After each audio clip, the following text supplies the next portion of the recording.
Thank you.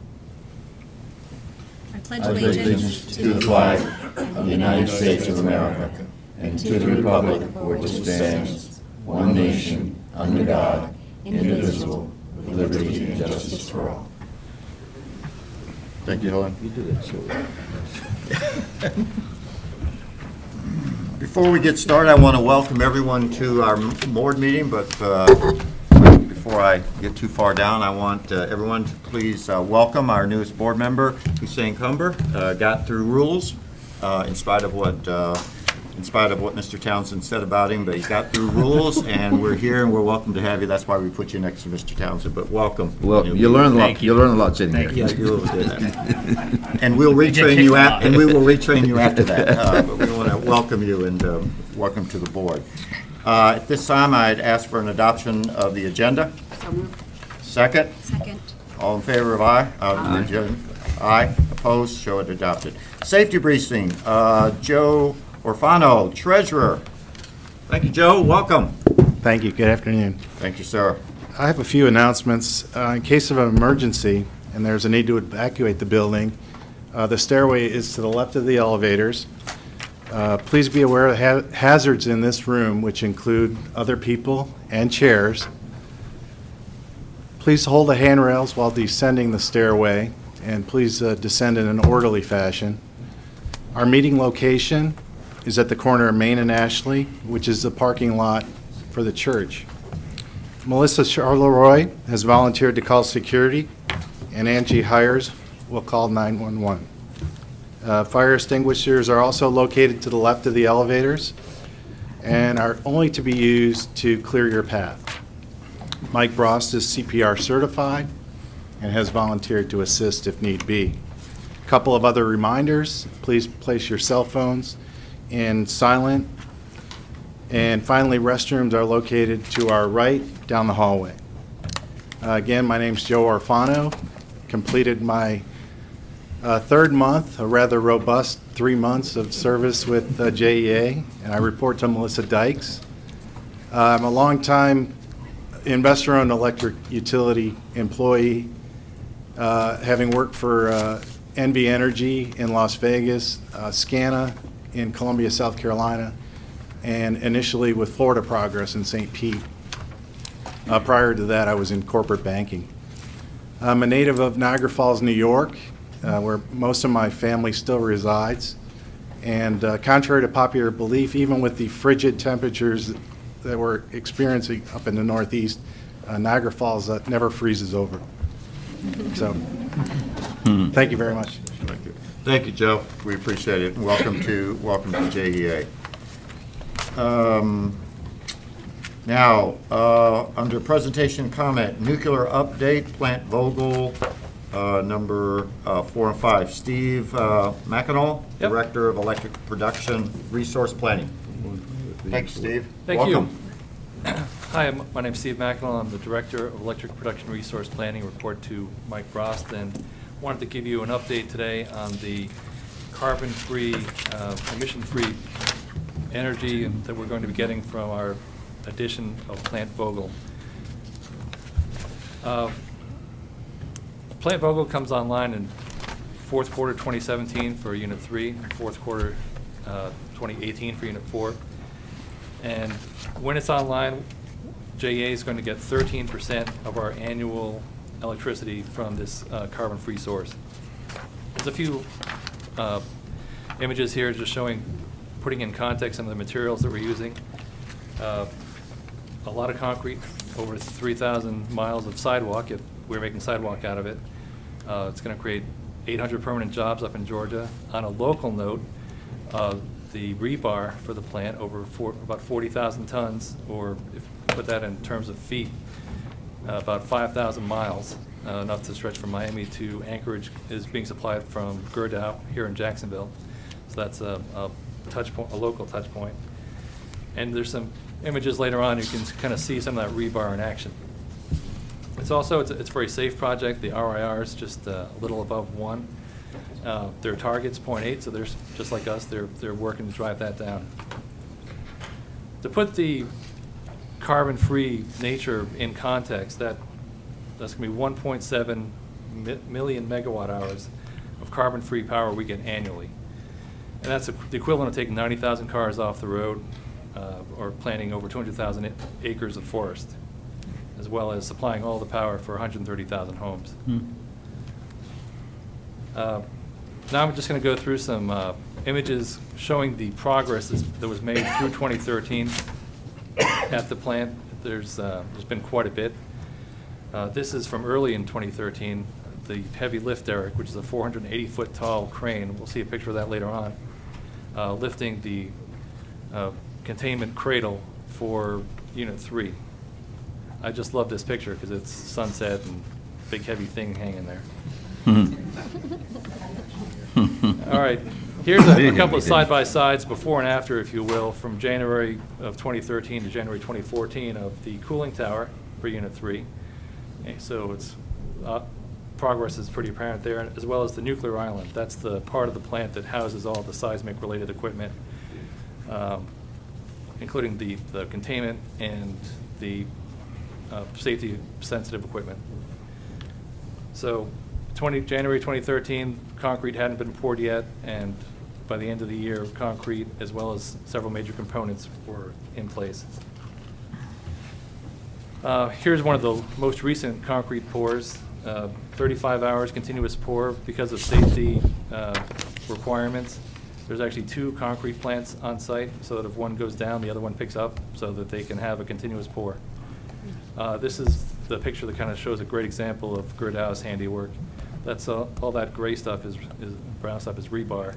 You almost can't see the concrete or steel behind it because there's so much rebar.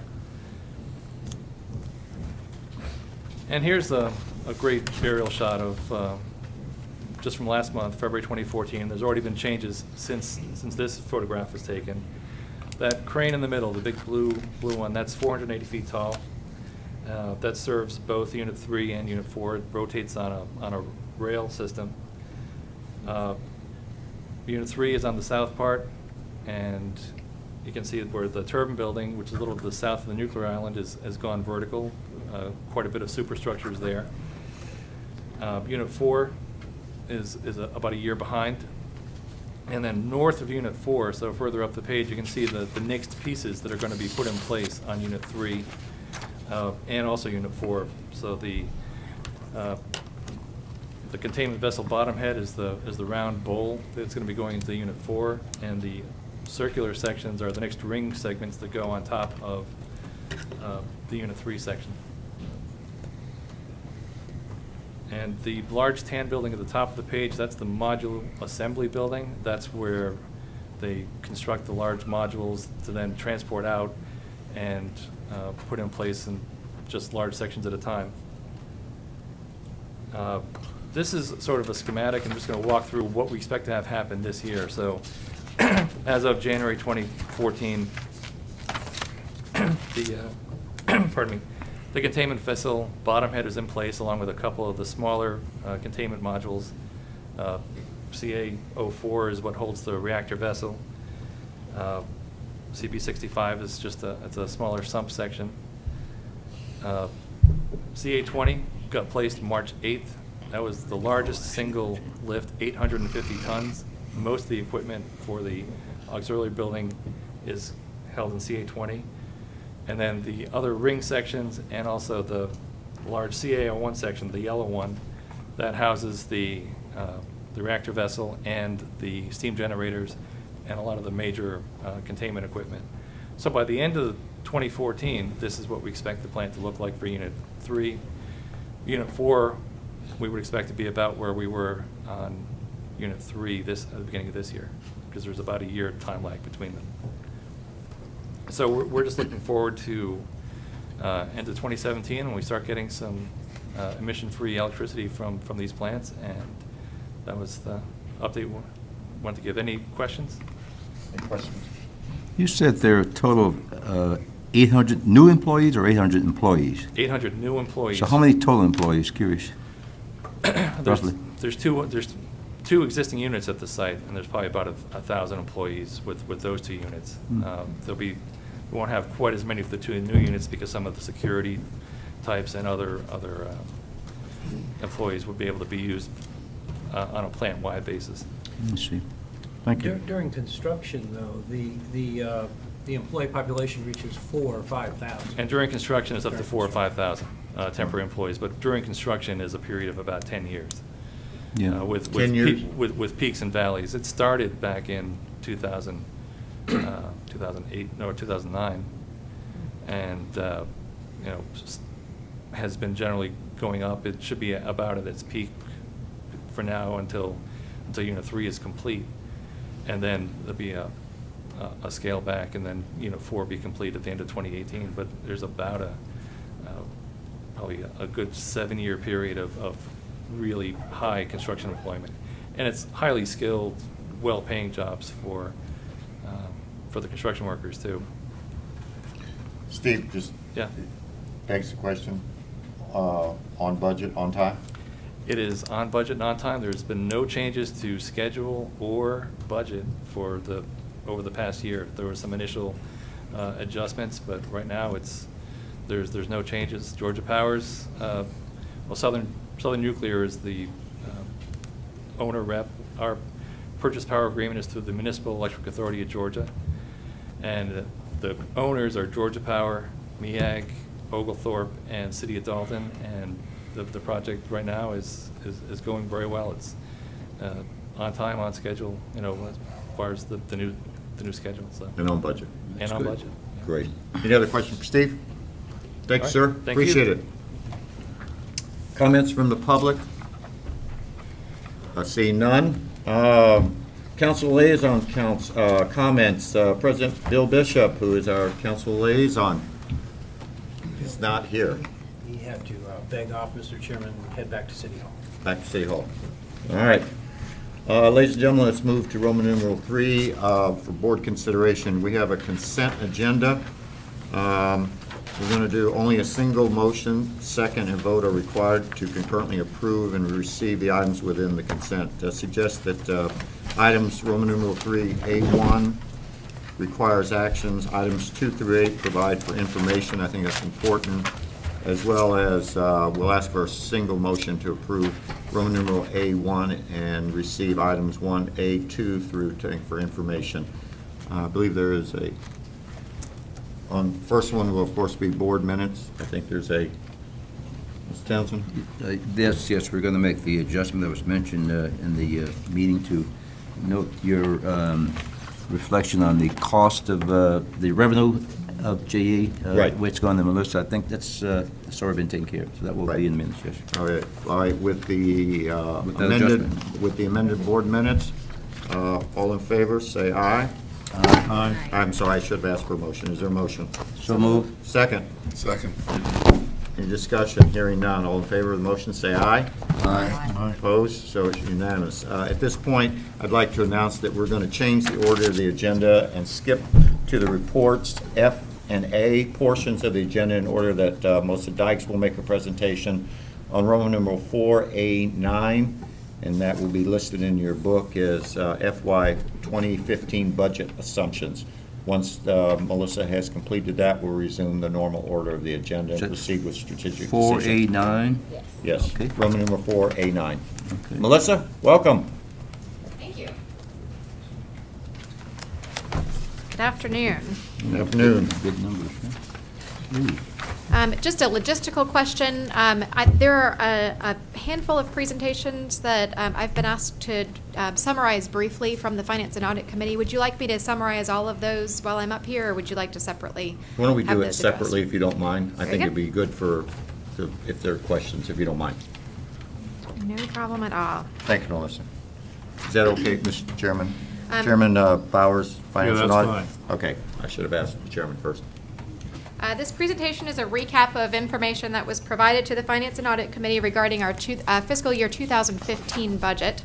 That process has kicked off. So the discussion with Finance and Audit was centered around the assumptions that will be used to then complete the detailed budgeting process that we're going through with staff over the coming months. And then from a schedule perspective, we will present a near final budget to the board in May and ask for the board's approval of our budget in June.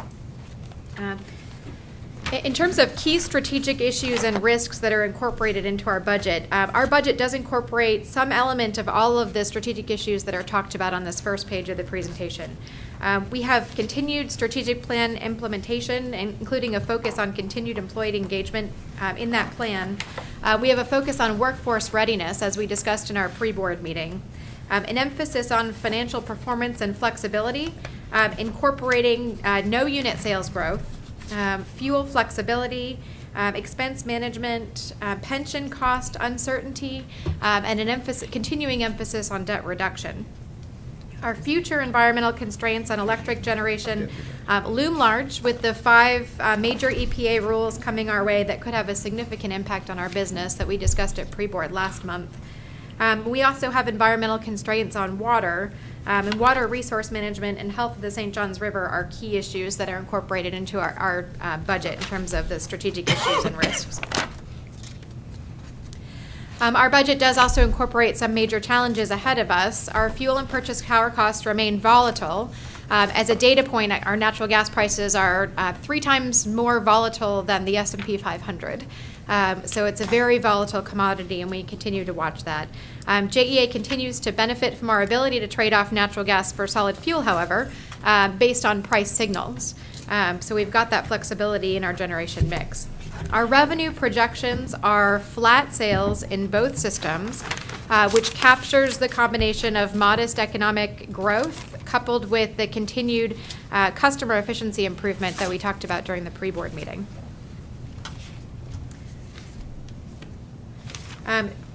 This page illustrates our year-over-year budget by category based on our very preliminary budget numbers for fiscal year 2015. Fuel is by far the largest component of budget for the electric system, followed by capital government transfers to both the city of Jacksonville and the state of Florida, our O&M expense, and then expenses associated with our people. Interestingly, our government transfers, which have increased by almost $100 million per year since 2007, in aggregate, are about 2.5 times what we pay our people in the electric system.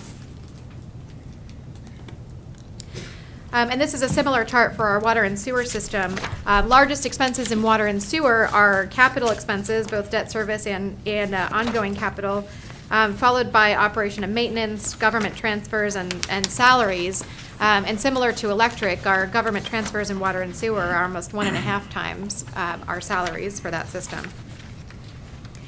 This is a high-level summary of our budget assumptions for fiscal year 15, and it's offered to give the board a chance to provide feedback on these assumptions as we go into our detailed budgeting process. And as a reminder, we'll bring back our detailed budget and presentation to the board in May. Any questions or feedback on our assumptions going into budget? On that point, though, I just want to make sure that we understand it. So this is sort of at a high level. So the board we'll have a chance to sort of look this over between now and the time that you make the presentation in May. Is that correct? There's a more detail that was provided to Finance and Audit at the last Finance and Audit Committee meeting. This is really a high-level review of the assumptions that are going into our budget. Our final budget, our near-final budget, will be presented in May, and then we'll ask for approval from the board on that budget, which will include a lot more detail in June. Okay. So I just want to make sure everybody has the timeline, so as you all are doing your due diligence, that you'll have that chance. Thanks. No surprise. I'll do my best. There will be a pop test when they I'll try for good news, too. Thank you. Thank you. Okay, we'll go back to the motion, go back to there. Bi-monthly, I guess then we'll go back to, where will we go back to? You want, Yeah, please. if you don't mind doing the quick balance. I apologize, yeah, I just wanted a little break between the two, I'm sorry. I didn't clarify. I'm going to address on the agenda, my agenda in my seats, I'm sorry. The recap of the recent refunding transactions that have been completed, the reserve fund quarterly report, our work plan in response to the police and fire pension fund proposal, and the financial projections that were reviewed with the Finance and Audit Committee. And I'll just give a high-level summary of each of these, and then we can take any questions. Starting with the recap of the refunding results.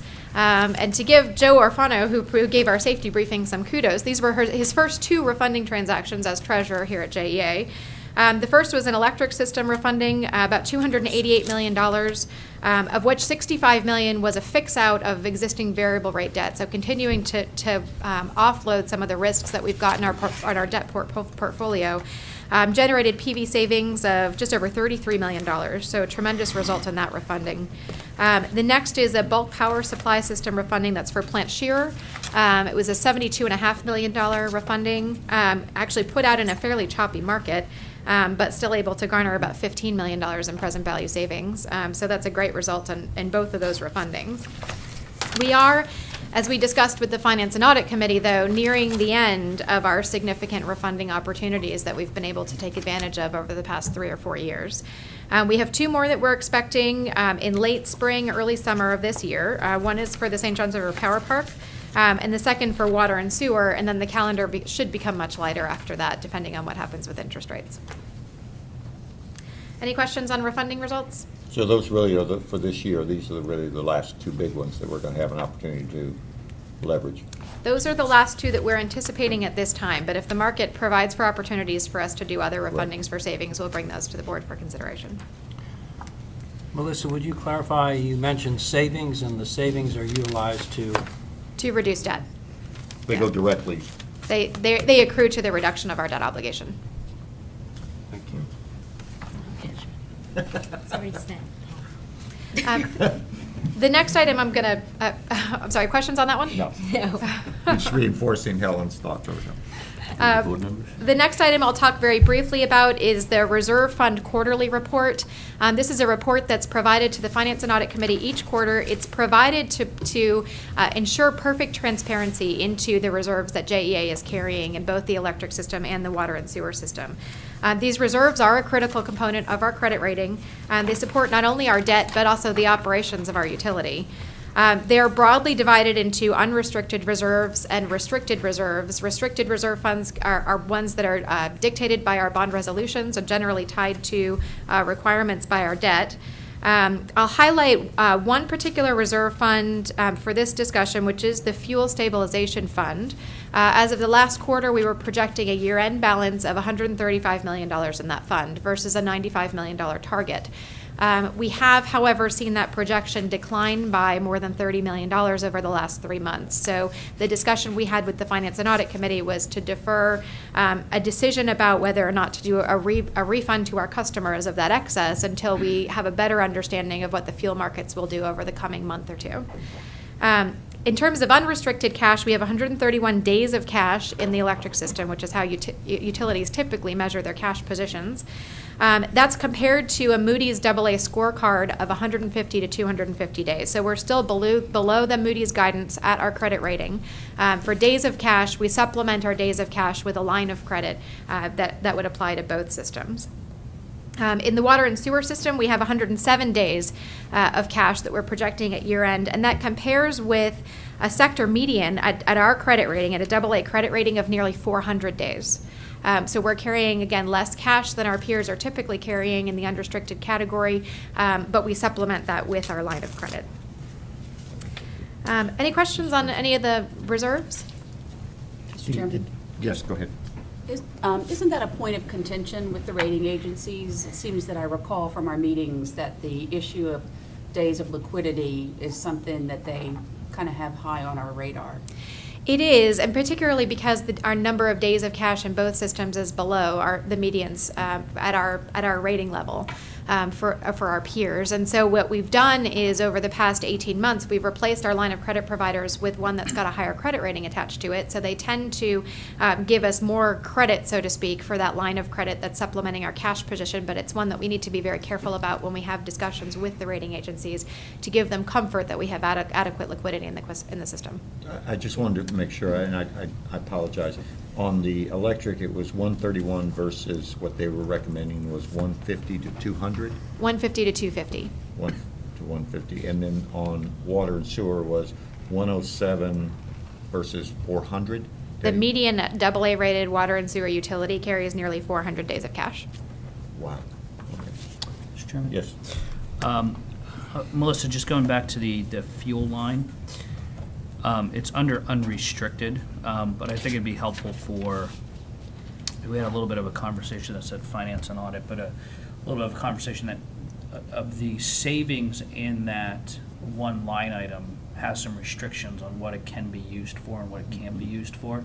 I think it'd be helpful if you just walk us through. That's a great question. It falls under unrestricted, but the fuel fund is a little bit of a different animal when it comes to allowable uses of funds for the monies that are collected under our fuel rate. Under federal and state law and board policy, if we have a separate fuel rate, which we do under our rate structure, and we collect money from our customers under that fuel rate, the only allowable use of the money that we collect under our fuel rate is fuel. And so in the situation that we have now, where our balance exceeds our targeted balance, our choices are to provide a rebate to our customers or to use that money to fund future fuel expenses. But there's really not anything else that under the legal structure for utilities that we can do with that money. So it's either go ahead or give it back. Right. Yes, Helen? And Mr. Chair, and actually Mr. Chair, also Finance and Audit Committee, in thinking about that discussion we had at the committee meeting and discussions that we've had prior to that, is there a way to describe that as limited use? It's not restricted by our bond covenants, but it is a limited use. And so that would bring more clarity to what that line item can, at least it'll give people pause. What is that limited use? And let's find out more about it. That's just a suggestion. I think that's a great suggestion, and I've asked for in future reports to have that be clarified in the language here. Okay, great. I think that would be helpful, because I think as we move forward, particularly with all of the issues that the Finance and Audit Committee and senior leadership is dealing with, I think the more transparency and clarity that we can give, because I think down the road, a lot of education is probably going to be needed. So if we can do that, I think that would be helpful. Thank you for all bringing that up. Any other questions? Go ahead. On the days of cash, number of days, that's actual cash money, and then it's supplemented by the line of credit. That's correct. Okay, so then, in other words, if we run out of the regular cash, then we have to borrow money to make up the difference. That's right. So if we ran through the 107, Yeah. then we would pull from the line of credit to make sure that we had the 400 days. Yes, that's right. That's right. But so far, we look like we're okay. Yes. Okay. Yes. No need to. But it does say this, our finances are not robust. That's true. They're fragile. Our balance sheet is not strong, it's weak. Now, we are taking all the actions we need to take to get the balance sheet stronger and to improve our finances. But we do have to realize where we are and where we've been. And I think we've made great progress over the past year and a half or so. And I hope we can continue to make progress. But it's a challenge. And it's a challenge given the trends that we just reviewed in the previous meeting on electrical rates. So we are coming to a point in 2018 or so where our revenue is coming down to the point where we can't pay down debt. We have a revenue problem. And hopefully there's some things that we can do to forestall that a little bit. But that is a reality that we're all looking at and trying to manage this company for. Good point, Mr. Chairman. Great. The next item is a review of the work plan in response to the Police and Fire Pension Fund proposal. And this was a work plan that was discussed with the Finance and Audit Committee and really centers on a review of the challenges surrounding our assumption of the general employees pension plan assets and liabilities associated with our employees who participate in that plan. And that's what's driving the calendar in terms of our response here. This response plan consists of, pardon me, I feel like I'm in choir holding a book here. The response plan consists of securing the necessary expertise to provide advice and counsel in the form of actuarial counsel and legal counsel, and running scenarios to perform calculations and analysis for a report back to the board. The timeline has us reporting back in November, which is after we've been able to secure those relevant parties and perform those analyses, and it's frankly a pretty aggressive timeline. So we'll continue to work with the Finance and Audit Committee to make adjustments as we see them coming. And the timeline, we also anticipate the timeline incorporating third-party validation of the actuarial results that we receive, so that we've got independently validated results that we can use to then make decisions about the next steps going forward. Yes. Mr.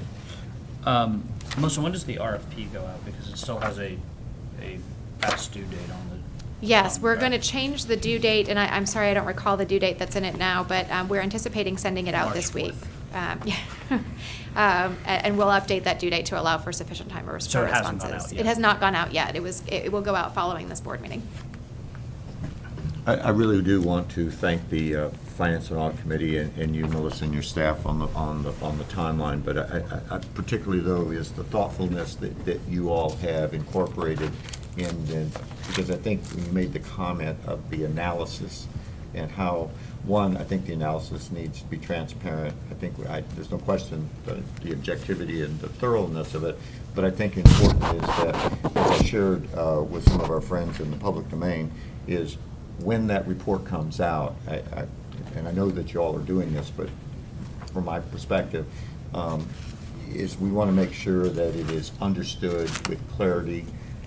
Something this complex, I think we're going to, I know that we've got the folks, but I think this is also, we're going to be looking to Jane's team to help us as we explain that in a way that is understood. I have no doubt that there will be a lot of Q&As, and I'd like to see us propose a set of Q&As, one for customer service for each member of the board at that point, so that there is understanding of what we've done, how we've done it, and what we see from our perspective. And so I'm just going to be requesting that Jane, you be working with Melissa, Monica, and with the chairman of the Audit and Finance Committee and their committee. So as we go through, is that we've done that so that as we go through, we are developing the Q&A and an approach for public understanding, if you all wouldn't mind. Great. And Mr. Chairman, I just had one thing. I just wanted to make sure that, I think this is the old draft, but there was a conversation about making sure that bidders had a clear background in GASB as Yes. opposed to FASB. So- And we've added that Okay. requirement in there. That's a great reminder. Thank you. Good catch. Mr. Cumber. Any other comment? One last item to cover, and that is a review of the financial projections. I'm not going to put them up behind me in the interest of saving everyone's vision. At this time, in terms of our planning cycle, it's typical for us to be focused on the next 12 months in our budget cycle. But given some of the conversations that have happened around our financial health and the financial picture, we thought it worthwhile to go through a longer-term financial projection for the utility. The projections incorporate the best available information that we have at this time. They don't, however, include some of the bigger environmental challenges that we've discussed, like the 5 environmental rules that are potentially forthcoming from the EPA, or on the water side, any of the water management or environmental compliance regulations that are as yet unknown. What these financial projections illustrate is that given the revenue picture that we've discussed and the sales picture that we've discussed, we do have some challenges ahead of us. We are working to come up with the best response to those challenges in terms of systemic changes that we can make in our either revenue or expense picture, but it gives some transparency into what's coming up in terms of our potential revenue requirements and what that picture looks like for the utility. Thank you. Any questions? Questions for Melissa? Thank you very much. Thank you. Colleagues, what I'd like to do is now turn the meeting back to Chairman Peter Bowers, who is our Finance and Chair, who, by the way, as you all was elected unanimously as our new Finance and Chair, to kind of finish up the Finance and Audit Committee report. And I will turn it over to you, Mr. Chairman. Well, thank you, Melissa, and thank you. She went through a lot of what we reviewed in the Finance and Audit Committee last time. If we may, for the first thing, get one old piece of business out of the way, and that is to approve the minutes to the, I believe it's December Finance and Audit Committee meeting. Is there a motion? Yes, I move the motion because I just signed them, yes. It's been moved, is it moved and second? All in favor, now that Mr. Townsend has signed them, all in favor of the motion for the minutes, say aye. Aye. Show it unanimous, opposed, show it Okay. unanimous. Thank you for doing that. The Audit Services Committee, or Audit Services, provided us with a important presentation on the various risks called the Quarterly Enterprise Risk Management Update and Audit Update. And most of the risks had really not changed. There are a couple notable, I think, changes. One was, and we just spoke about it, the credit availability. That risk has gone down because we've been able to secure really a AAA credit from a very large Japanese bank that does supplement our days of cash available. And that's one reason that risk has gone down. And then another risk that we pointed out to the audit, or to the, that we felt probably has gone up more than was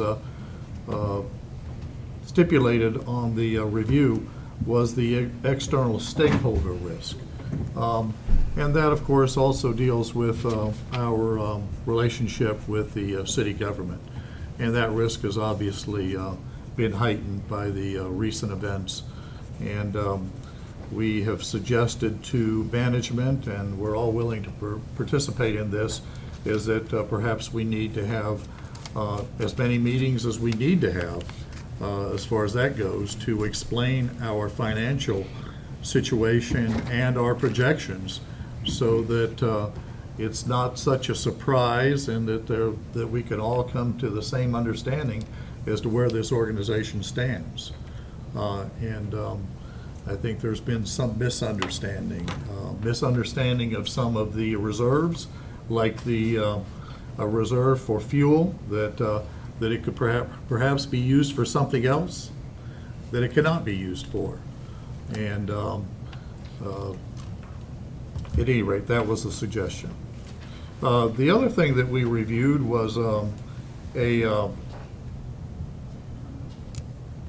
new policy for basically hedging future fuel costs. And we reviewed that policy in quite a bit of detail. And we made one suggestion, and that is that it is based on committee review, but we also thought that the Finance and Audit Committee ought to get a quarterly status report on all outstanding hedges, so that we would be informed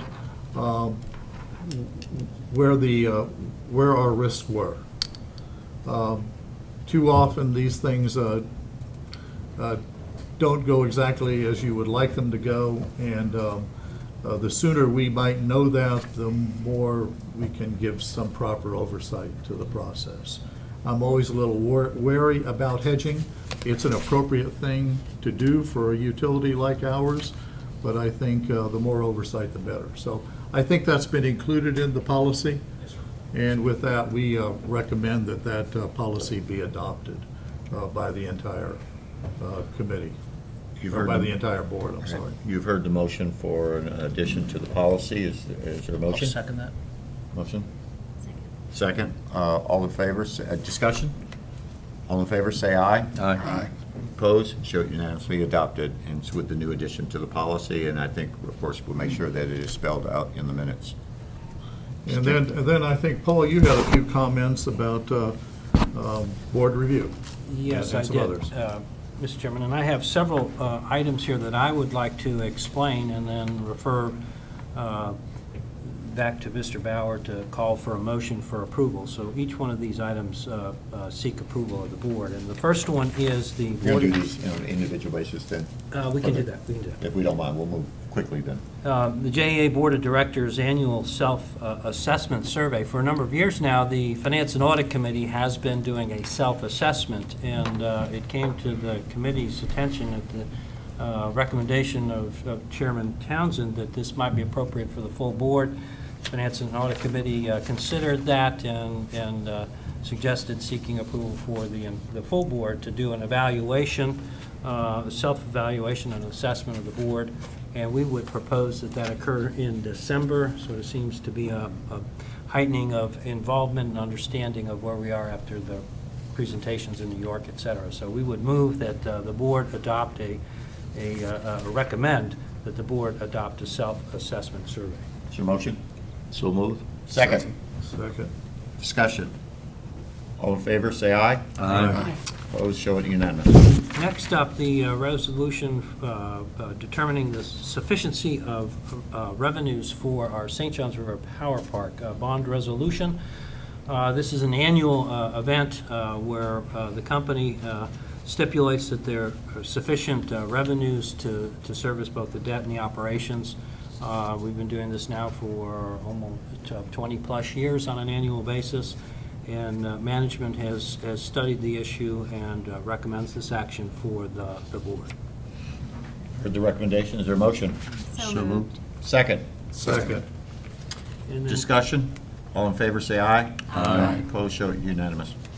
one additional item, just for information, and we did talk with the Finance and Audit Committee about the Southside Generating Station property request for proposal, and discuss the evaluation factors.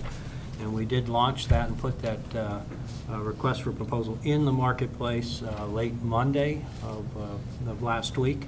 And so we have a quiet period now in terms of who and what we can talk about, and that covers everyone on the board and all the management, anyone that's involved with that process.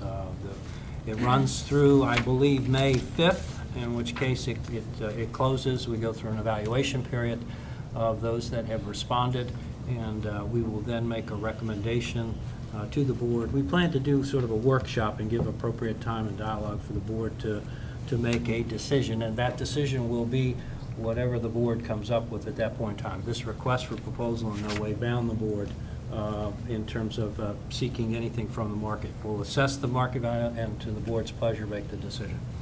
And with that, Mr. Bauer, I'm done. Mr. Chairman, Okay, can I ask well, just well, can I ask one yes. question on that? The proceeds that we will get from this transaction, are those earmarked for anything specific?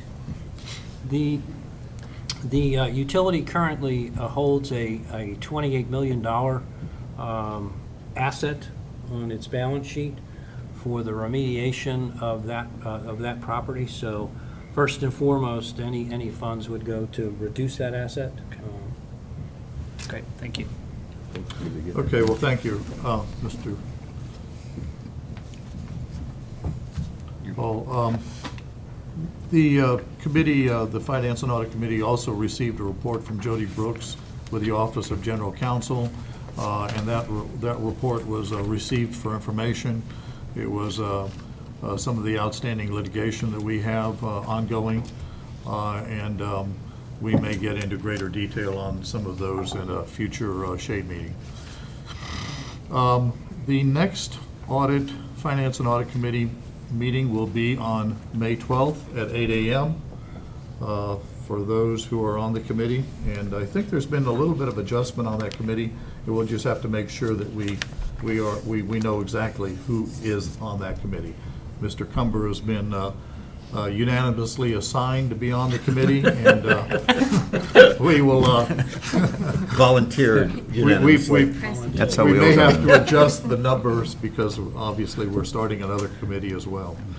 And then we also had a discussion from the Director of Audit Services and our outside auditor, Mike Patillo, and that was received for information, but I can tell you that there are no unusual trends or adverse trends having to do with ethics and the operations that we should be alarmed about. In fact, it seems that things are going quite well. That's my report, Mr. Chairman. Great job, Mr. Chairman. It kind of goes to the bottom line that Chairman Emeritus Townsend has done a good job in his coaching and mentoring of you, and we are in good hands. So It wasn't easy, Mr. Chairman. we don't have to put that part in 1 minute. Thank you. Good job. Managing Director's Report. Paul?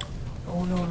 No, are we going back? We're going to go, I'm sorry, that's right. We're all I'm over the sorry. place. Yeah. I'm just trying to move us here. You know, What you did know, we when, miss? you know, when you're trying to drive a train, you know, you just do this. Strategic. Strategic discussions, bi-monthly operations. Darrell Calhoun? Yes, sir. Did I say that right? Yes, sir. Thank you. Good afternoon. Darrell Calhoun. I'm Director of Water, Wastewater, and Reuse Treatment. I report to Brian Roche. There we go. First, we'll start with safety. This is Sorry? 30 minutes for the three of you, right? Oh, trust me, I'm out of here. Okay, just want to clarify that. Yes, absolutely. That's what the agenda says. And by the way, we do want to hear from Monica, so you two gentlemen be very respectful of Monica. Oh, she can have all my time. FY13, we finished the year with a 1.84 RIR. That was 37 recordables, and fiscal year to date last year was 16. This year to date, we are at 17. We had one added retroactively to February. That gives us an FY14 RIR of 2 and puts us pretty much on pace, as you can see the trend there, back to 09 or so with about a 1.75. The good news is we've only had one recordable to date in March. And I would point out the average municipal utility RIR benchmark in the lower left is a 5.8. We're doing well. Not where we want to be, but we're doing well. Got a question though on yes, sir. that one is, can you, I mean, I understand the way we track it, but I mean, compared to major versus reportable. RIR is RIR. It's a calculation of number of recordables and the hours worked, including overtime. So it's on a equalized basis, no matter if the utility has 2 folks or 2,000. Okay. So it's Yeah. normalized. Brian didn't tell me I was going to get questions. So on the Part of the test. okay. All right.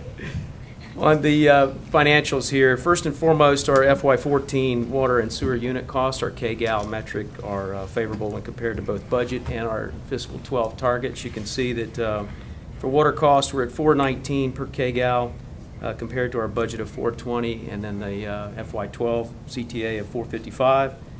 On the sewer side, we're at $7.95 per KGAL compared to our budget of $8.57 and our FY12 metric of $8.12.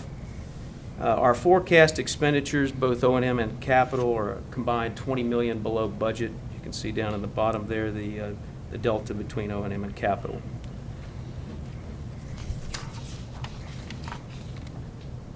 And for reliability, we have a number of metrics here for you. The first is the unplanned water main outages. That's the number of customers affected per month by unplanned water outages. We would have easily met our goal for February, but we had one single incident that took 200 folks out of service. It was a 12-inch PVC water main that split out near the I guess it's FSCJ campus north, and there is no looping opportunity out there. I did check on that in case there was going to be a question. It's bound by I-295 to the west and Trout River to the south. So to get another water main in there would be very expensive. And of course, if there's a development that allows, we will loop it eventually.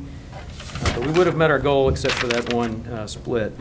On the water pressure, upper right corner, water pressure, we watch out in the grid with 101 pressure monitoring stations. We have a nice trend there, I suspect primarily due to reduced demand. And then in the lower right are priority response tickets. These are tickets where there's been an interruption of water or sewer service. It may be a private item like a water softener that's plugged. But nevertheless, fiscal to date, we've had about 13,000 tickets, and the good news is that about 80% of those are resolved on the first visit. In environmental compliance, we have 3 metrics for you. Upper left corner, our consumptive use permit, we are about 27% below our cup limit of 127 million gallons per day. Again, primarily due to rainfall, I would suspect, and conservation. Upper right corner, nitrogen to the river. We had a very challenging February. Wastewater hit 63 degrees or so, and the bugs don't like to work when it's cold out. and we had some operational challenges that bumped our number up higher than where we wanted to be. The good news is we're projected to be at 650 tons for the fiscal year versus our TMDL permit compliance number of 720 tons. And just to bring you up to date on Buckman, we completed our B&R construction out there, and the operators have been tweaking and learning the performance capabilities. The design is 6 parts per million total nitrogen, and they hit 3.43 last month. So a very good month at Buckman, and a good job by those guys. The lower right corner are SSOs impacting waters of the U.S. Fiscal year to date 15, and if you take that out, you can tell our trend line there back to 08 is about 30 per year. So we're pretty flat on that. I would suspect would be the outcome. And then financial performance on the water and wastewater system. Unit sales for water are down 4.6% year over year, and the driver, of course, is irrigation. You've seen the rain we've had the last day. Sewer is even. Our O&M not to exceed number in the box there of 127 million forecast for fiscal 14. We expect that to drive closer to the 121, I suspect, as our habit is as we get through the year, we make sure we don't have any emergencies, storms, et cetera, and we tend to free that up. That's a not to exceed number. And a reminder that our forecast is 5 months of actuals and 7 months of forecast. Lower left corner, Melissa touched on that, but our forecast is to meet our financial metrics. And then lastly, where we stand relative to other utilities, we're right in the middle of the pack. 4 minutes, I guess it was. Thank you. Any questions? Questions? Yes, sir. Mr. Chairman, Daryl, would you introduce yourself? I know you've Oh, done I'm it sorry. before, but we've got a couple of new board members, and you're Yeah, sure. filling in for Yeah, Brian. Daryl Calhoun, Water Wastewater Reuse Treatment Director. I've been in this position since '06, and prior to that, I was Director of the Pipe Group since from '98 to '06. 21 years. 1 year. Thank you. Good job. Thank you. In light of the question I asked you, good job. Mike? Good morning. Good afternoon. It's going to take me a while to get adjusted from morning meetings to afternoon meetings. Makes Good two of us. afternoon. You knew that was coming, right? That was coming. Sorry, Mike. No problem. Boy, some people This are is part not two of- flexible here. Part 2 of 3 electric system performance objectives, targets for the year, fiscal year '04 versus performance to date and projections for the year. All good news, or at least acceptable news, with one exception, and that's the last couple of months with the high load levels and high prices of gas. We've got some upward pressure, obviously, on the fuel fund. So that's the one number kind of moving against us at this point. The top section is our electric cost on a dollar per megawatt hour basis, and if you just drop down to the middle there, the total, $93.94 is a $1.53 favorable variance to budget, which is good. It's also in line with the last 2 years. It's 56 cents higher than our target, but certainly close. Now, the problem, of course, is that the total masks two variances, if you will, in the fuel and non-fuel side. So if you jump up one row to the non-fuel subtotal, this is a good story. 52.24 is our projected dollar per megawatt hour on the year excluding fuel. It has month over month come down. It's a good dollar plus lower than budget. So even though our budgeted revenues versus what we're seeing at this point for the forecast is down about 3.8% on unit sales, our expenses are projected to come down to the point that we will beat our budget. And then if you compare 52.24 to the last 2 years of actual, you can see that we're about $2 to $3 below 52.24 versus the 54.30, 55. So that's a good story. Jump up to the fuel line. We're looking at currently a forecast on the year of 41.70.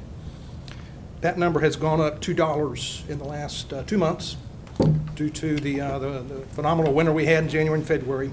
It is 37 cents under budget, which is still good. There's still a couple dollar margin to the 43.60 fuel rate. So while it has come up, it is still lower than our fuel rate.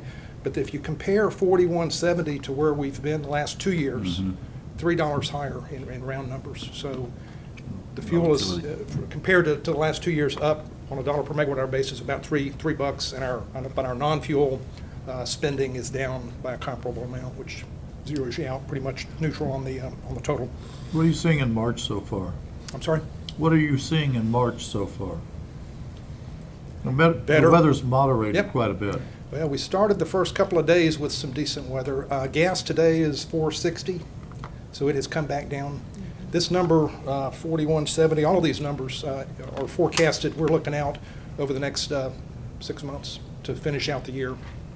But yeah, we expect the price of gas in particular, and it's all been gas. Solid fuel's been stable. Purchasing power off the grid has gone up, as well as the price of gas, and that has certainly moderated quite a bit. Right now, today, the Brandy Branch combined cycle unit on gas is comparable to our solid fuel units. Okay. That's today's snapshot. Jumping down to the financial section, comparing budget to forecast, expecting revenues to come in 21 million under. Again, that's the unit sales being lower by about 3.8%. Expenses down 25 million, so a favorable shift on the net. We budgeted a $12 million surplus. We're currently saying that's 16 million. Back in December, the 16 million was 56 million. So in 2 to 3 months, because of the effect of winter, we've lost. Our forecast on the year for the excess has come down about 40 million. O&M and capital are fine. O&M is projected to be 8 million under and 10 million on the capital. Looking at the reliability of the system, this is outage frequency and duration. What you can see from this is all of these numbers are, number one, flat through 5 months. They are better than target. They're in line with the last year, and we're in a lock-in. The improvements, what you see if you go back 5 or 6 years is you see significant year-over-year improvement. So what we've seen thus far is a solidifying, freezing in of that performance level. Interesting note, we have analysts that look at the outage data first of each month looking back. We had a increase in the incidence of vehicles hitting poles and equipment last month, kind of drove the numbers up a little bit. Typical customers seeing a 1.8 outages per year for an outage duration of 74 minutes. That gives you an availability upper right-hand corner of 99.986%. The generating fleet has performed well, continues to perform well. 1.4 forced outage rate is in line with the last three years average, roughly. Top decile performance, which helps us quite a bit, lowering costs on both the fuel and the non-fuel side. Environmental performance is solid. The JEA fleet has performed very well throughout the cold winter season. And just a note, both SGRPP Unit 2 and Plant Share are in planned, pretty hefty planned outages as we speak. Power Park will be down for about 2 months, 8 weeks. Plant Share will be down about 6 weeks. And right now today, and for the last month or so, these are our lowest cost units. So it's important that they get back quickly and reliable. This outage is in the plan and in the schedule, and it's reflected in the forecasted numbers. This is a summary of the fuel situation. We share this each month. You can see as we track through the years, revenues and expenses closely tracking one another. The actual expenses month by month were down over the budget every month except January, where we obviously had an increase in unit sales and cost. Expecting to end the year at this point with a $16 million net and a 124 fuel fund balance. A couple months ago, the 124 was 165. So just Melissa mentioned this a little bit. Very volatile, and just it emphasizes how quickly a bunch of money can grow on us over time when things are well or move against us. Mike? Yes, sir. In terms of outages, sometimes the averages belie having certain pockets that are having particularly large number of outages or problems. Are you continuing to try to identify those kind of areas? We may have taken care of most of them by now. No, we haven't. We have historically not looked at the data at that level of granular detail. We have looked at averages. We've looked at major portions of our system. How often are they operating? Coming out of the strategy work, we have a new metric and a new philosophy, which is it's semi-5. It's customers experiencing more than 5 outages in the last year. And it goes from looking at the substation devices and the protection devices, it flips it over to the customer view. So we have a list of 400,000 customer addresses, and every one of them has how many outages has each customer experienced in the last 12 months. Highest number is 17. Average is 1.8. Yeah. And I've got a pretty good-looking distribution of that. So what we're doing now is we're taking them from the worst to Finding the those best pockets. and going to each of those pockets. And it's a pocket. It's not typically one customer. It's a neighborhood. Yeah. So that's a new program for us that we launched this year as part of our strategic plan. It's both deliver business excellence and earn customer loyalty, but those are big CTA corporate target areas. Mike, Yeah, and I think that's going to make a huge difference. Mike, Yeah, would so that, it's would that, coming. on that point of how this is a new approach, would there be merit in, as we meet with the city council as part of our updating city council on overview? Yes. Sharing with them those before they call us, kind of share, one, Yes. we've identified it, number two, the steps of remediation that we're taking, and that it may Yes. be just to give them an idea. And I may, next time I have an opportunity to present, I may do a little more with the board. I've got a couple of things we could share. We have a good GIS print of the entire service territory with dots color-coded by 10 outages versus 5 outages versus 15 outages. And it gives you a very, we could easily overlay the council districts on top of that, but it gives you a very good sense of where the hot spots are. It's very visual. Happy to share that, I was just thinking, city council. elected officials are equally as sensitive to customer High outages, constituent yes. concerns as Monica is with hers. So I think if we could kind of do that together, showing one, where they are, number two, what we're trying to do, head that kind of off and let them know that we've identified and we're working through it. Maybe, Yep. one, build common understanding and support down the road. This metric, just as an adder, has been required by the PSC of IOUs for a couple of years now. We are the first municipal in the state to look at it and use it. Ooh, The like good that. news is we now have better optics and visibility into what was before invisible. And I think we should share that. That's a neat And, thing. and the number is big and scary and not really pretty, but we haven't been working it, we haven't seen it. We should be able to pretty quickly get on top of that, which we think will pay huge dividends with J.D. Powers. Great, Power thank quality, you. reliability. Two more slides. Last one is the rates. This one is the unit sales. 12.7 million megawatt hours was budgeted. 12.3. Unlike the water side, we're up over last year by almost 3%, but down almost 4% over budget. Total revenues up 78 million. But you have to remember that the fiscal year 13 actual 1221 included a $36 million fuel refunding, so the 78 is not really 78 minus 36 or so is the true year-over-year delta. Expenses are up 8%. You can see the biggest line item there is fuel, 511 versus 461 for 50. O&M is up a bit and non-fuel purchase power. Net revenues, 407 versus 399 last year. Debt service is up almost 20 million year-over-year. Forecasted 14 versus last year's actual. Debt and R&R is a calculation of how much money we should pull out of current year operations and put towards our capital program.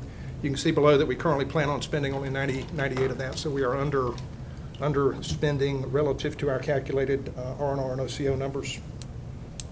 Coverage numbers look good, and liquidity.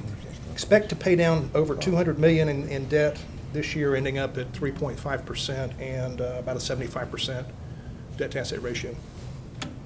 All that translates into rates for our customer, which, adding in the taxes and fees, we're a notch below the median, and in pretty good shape moving forward. We've talked about this the last couple of times. A lot of our peers are expecting increases coming forward, especially if they're highly reliant on natural gas, for example, versus JEA having a more diversified portfolio. I probably went a little long real quick. In the months of January and February, JEA produced 30% more megawatt hours on our solid fuel units than was forecasted in October. Just to give you a feel for how much we can shift away from the high price. So we ended up making megawatt hours to the tune of 30% higher at Northside on the CFBs, Power Park and Scherer, than we had budgeted. So we have a good, solid, diverse generating fleet, which pays dividends in times like that, as opposed to being 100% gas, 100% solid fuel. Any questions? Questions, Mike?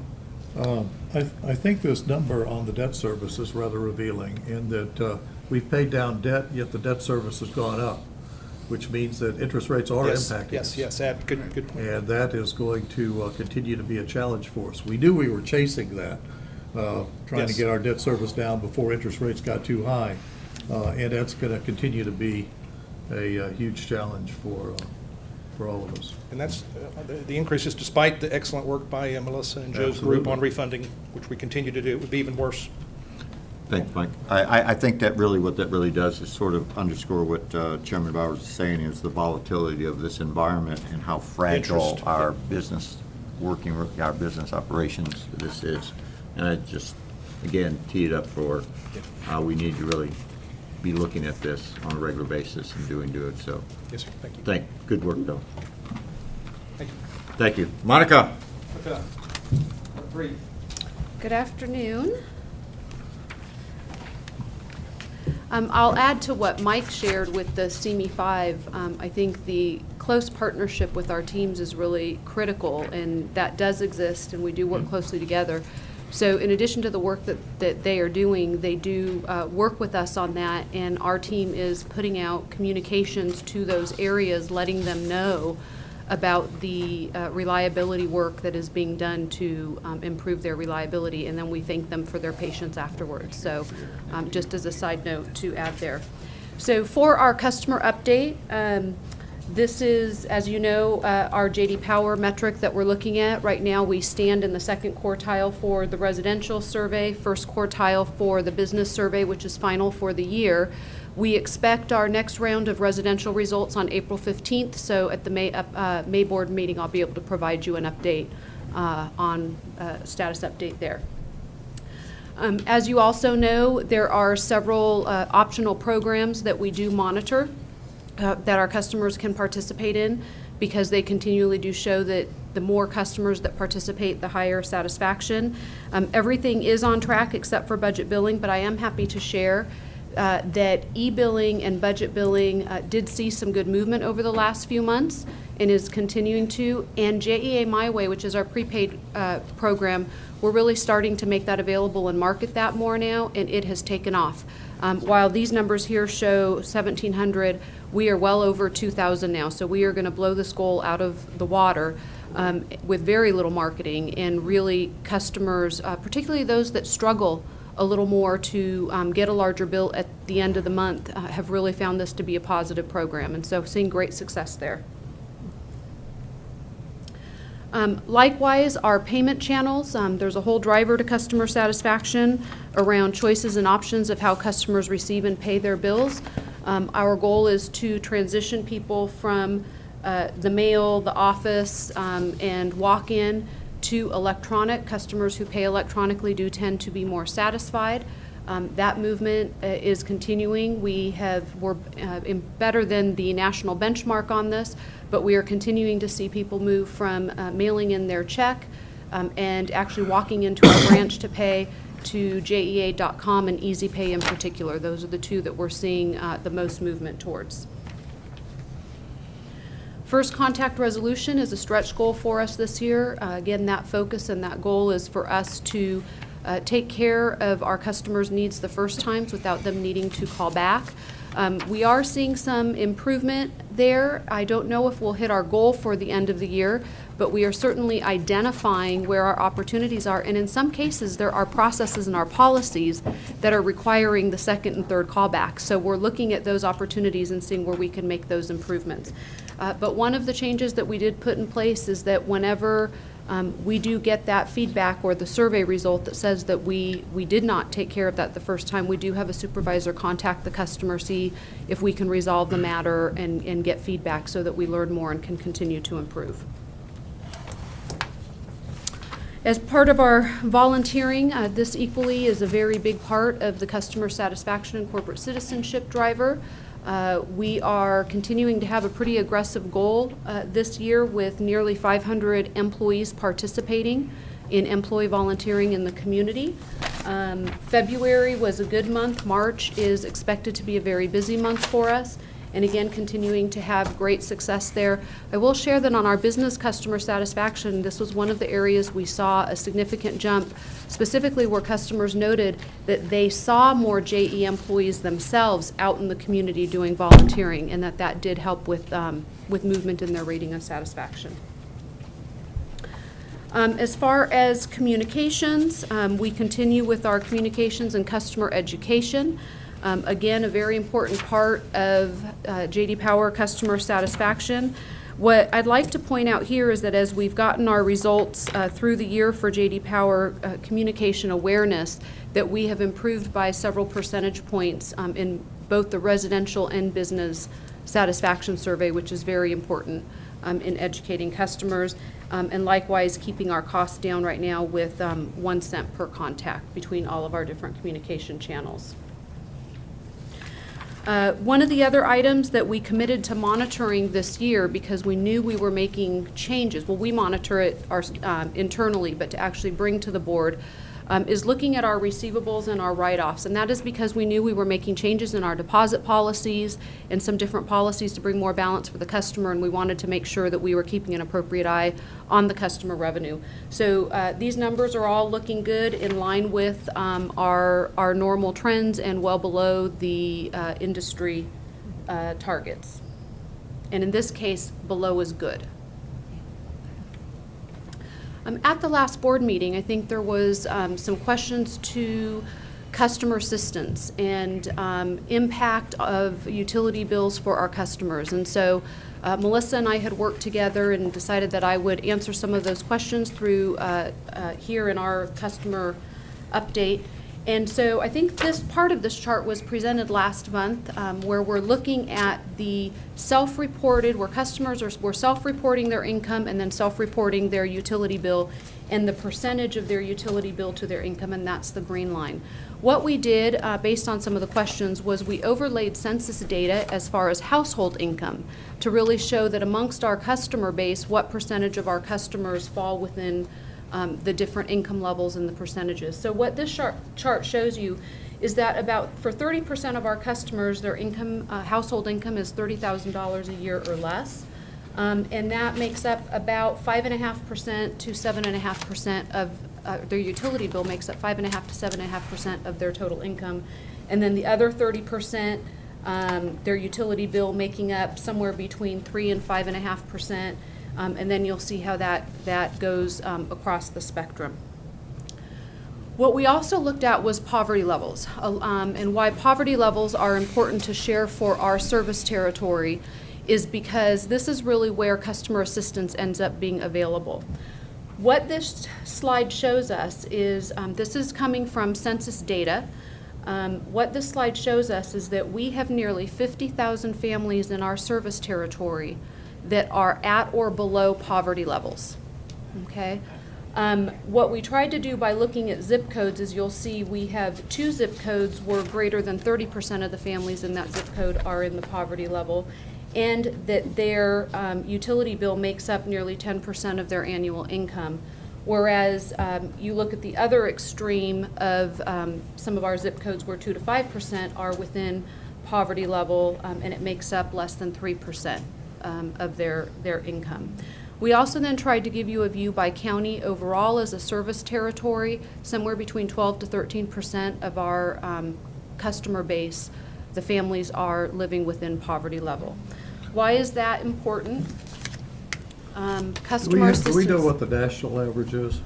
The national average, I bet my team does. I don't know that I have that here, but I can get that for you. I'm looking to see if More it's just curious. in my notes. No, I don't have that in my notes, but we can get that for you.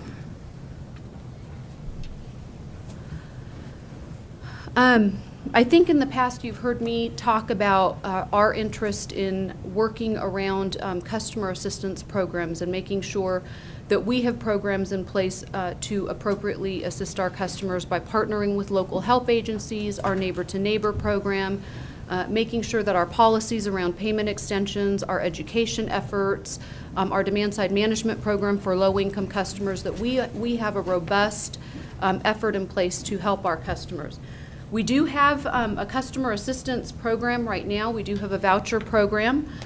Just short of 11,000 customers did receive vouchers in 2013 to the tune of $3.4 million in helping them with their utility bill. You'll see that those vouchers came from about 24 agencies in the community. The largest of that came from, nearly 60% came from federal funding, which is the LIHEAP program, Low Income Energy Assistance. Faith-based organizations covered about 14% of that, with social services organizations at 24%, and then our neighbor-to-neighbor program about 5%. We are currently working on expanding our neighbor-to-neighbor program, both in program offerings with a little more flexibility, and then also we'll put some focus on fundraising there. While this is great news that we do have people locally that have the means and do donate, and we have agencies seeking grants and funding to assist customers, and it's fantastic that 11,000 vouchers were provided in 2013, again going back to the near 50,000 of household incomes living in poverty. I think that still shares that while this is great that we have programs, we still have great need in our community. I would like to make an observation, and that is that putting a tax on electricity is a very regressive tax. If the chart on 21 doesn't tell you that, then it's just as obvious as it could be. Absolutely. Thanks, Mr. Chair. Good point. Monica, on that, before we go on, this slide here and the last couple of slides, as I was sharing with Mike, is that, again, Wayne's not here, but, you know, I think this is one of those, Paul, that we may want to have Wayne and work with Jane's folks of having, you know, there was that blip in the press about that situation. And again, we've got a number of our city council folks that have got a lot on their plate dealing with constituent issues and things like that. These are the kind of things, one, I think, of sitting down with them and walking them through, because I think most of these folks, you know, they're public stewards. I think we need to be cognizant of that, be appreciative of that. But I think if we could help them understand the magnitude, because I think that is that we have 50,000 people in just Duval County alone, correct? Households. Households that are below poverty level. I mean, that is a stunning number. And I think, as that we're going through this, and again, you know, the media, that's their job, they report that. But I think, to their point, I think there's an opportunity for us to work with the elected officials, particularly on the city council, to have an understanding of what is going on. One, have the common understanding that there is a lot going on. We heard this morning that we're working with JCCI, but I think that's where our leadership and what we're doing within the community gives an opportunity to understand what it is.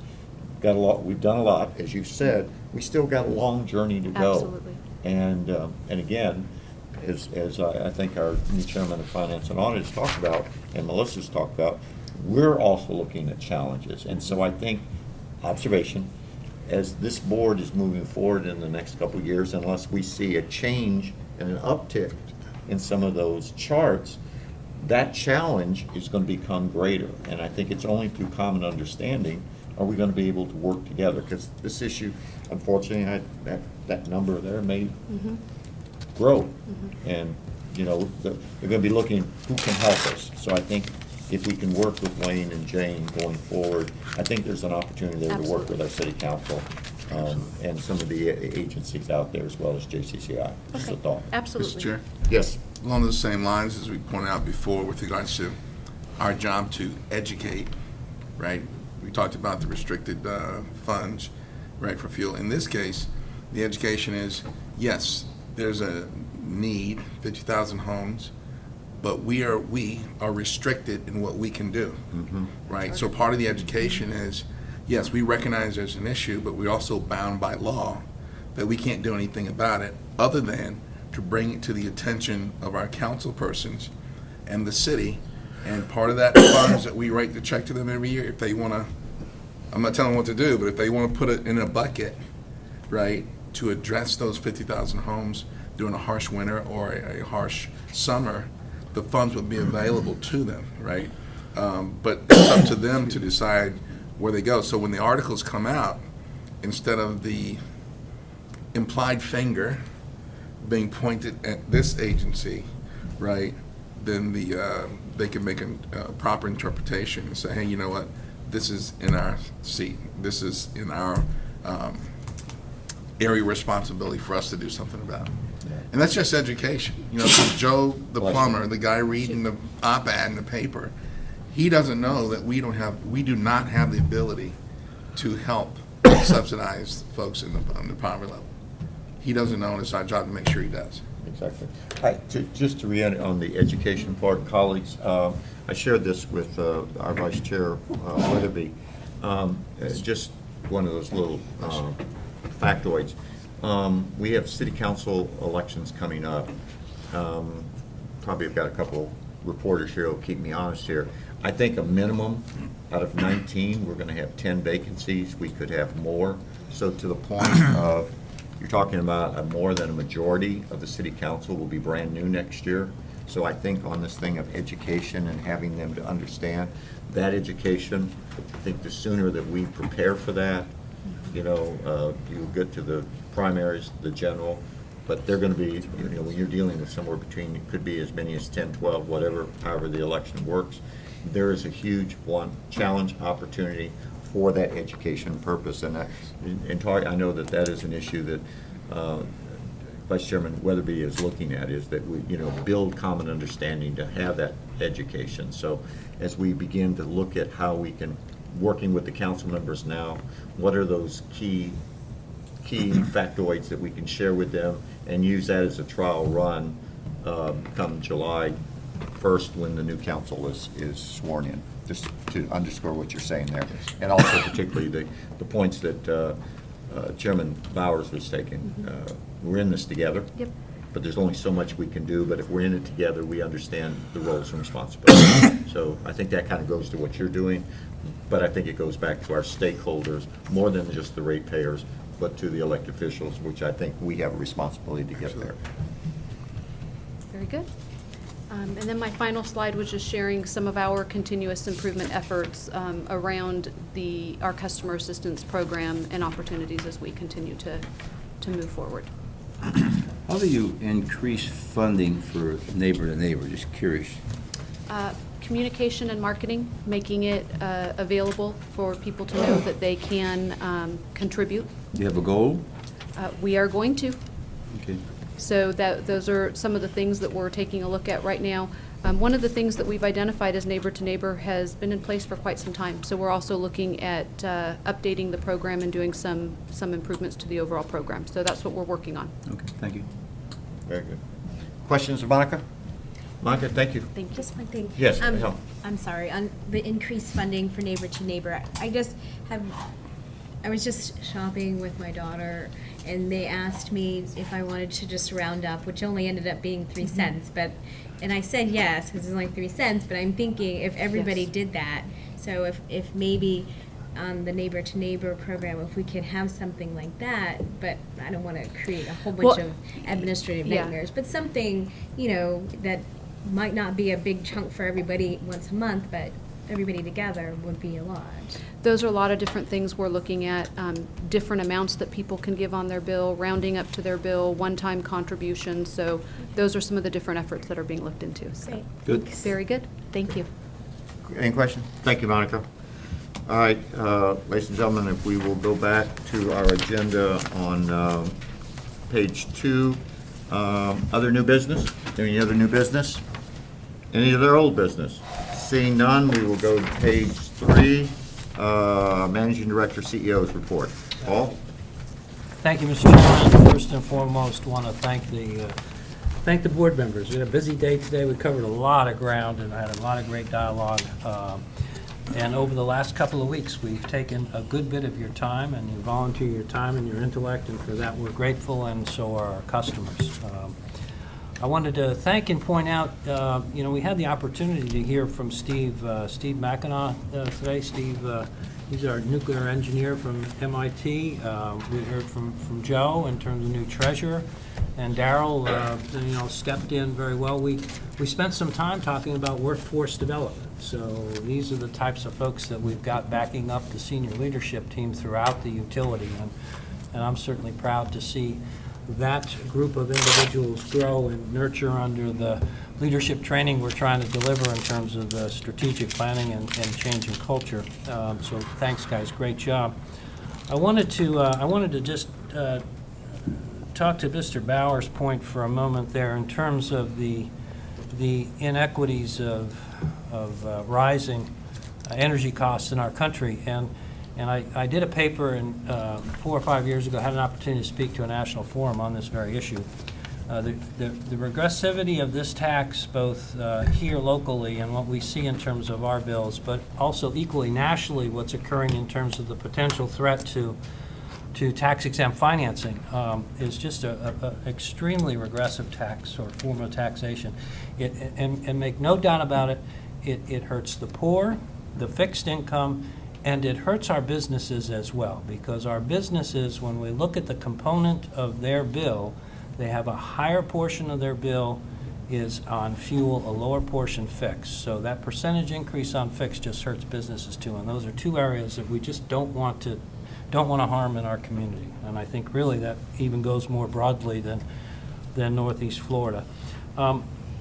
I think I want to offer and extend. We had a great visit a couple weeks ago. We opened up one of our Northside generating facilities to 30 plus commercial customers, and they came out en masse, and just they are still talking about what a wonderful opportunity, what a wonderful facility, how awesome it truly is in terms of electric generation and what the JEA folks do and what the JEA does. And we're going to continue to do that as much as we can in terms of sharing our facilities. And I would encourage each board member, if you have some time in the next month, get out to St. Johns River Power Park.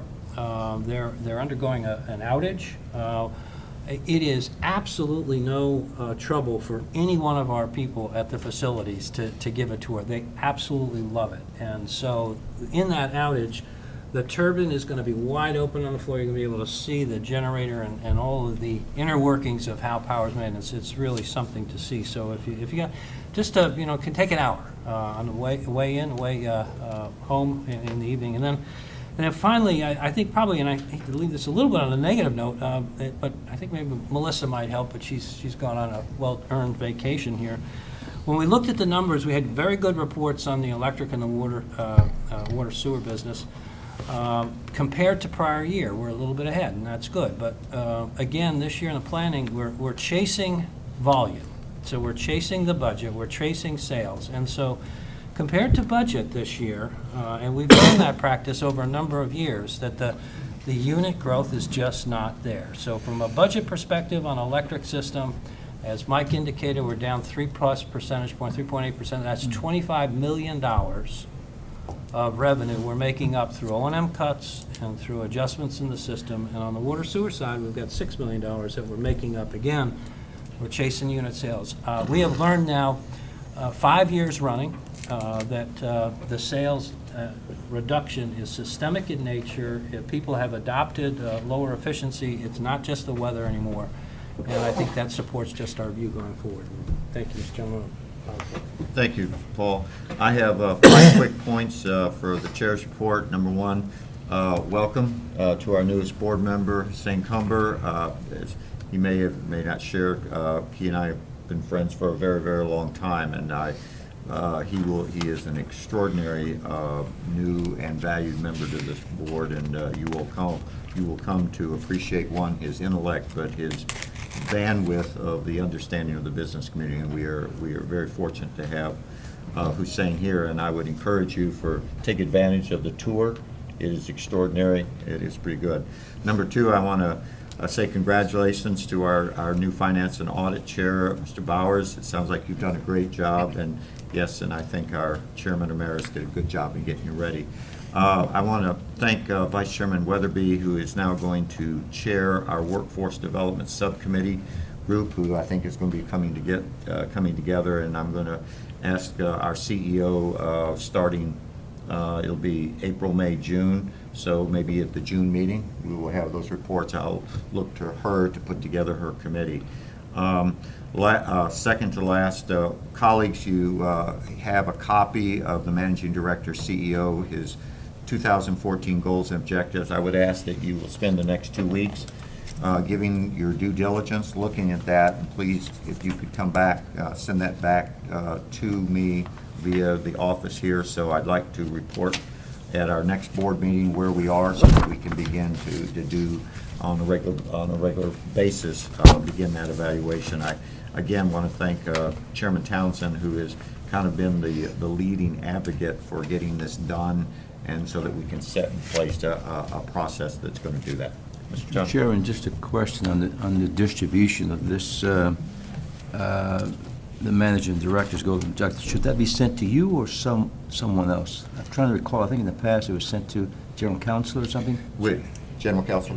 Yeah, All right, yeah, yeah. share that. I'm always open for Yeah, okay. a legal Just a question. change. Yeah. Yes, we'll send that to General Counsel. Okay. And then last, I want to thank, our audience, for everyone for being here, and I want to thank senior staff, particularly the presenters today. But I also want to just thank you all for the good work that you all do every day to make this, as we said, best in class and the best team. With that, we're adjourned. Thank you. Good, thank you. Good meeting.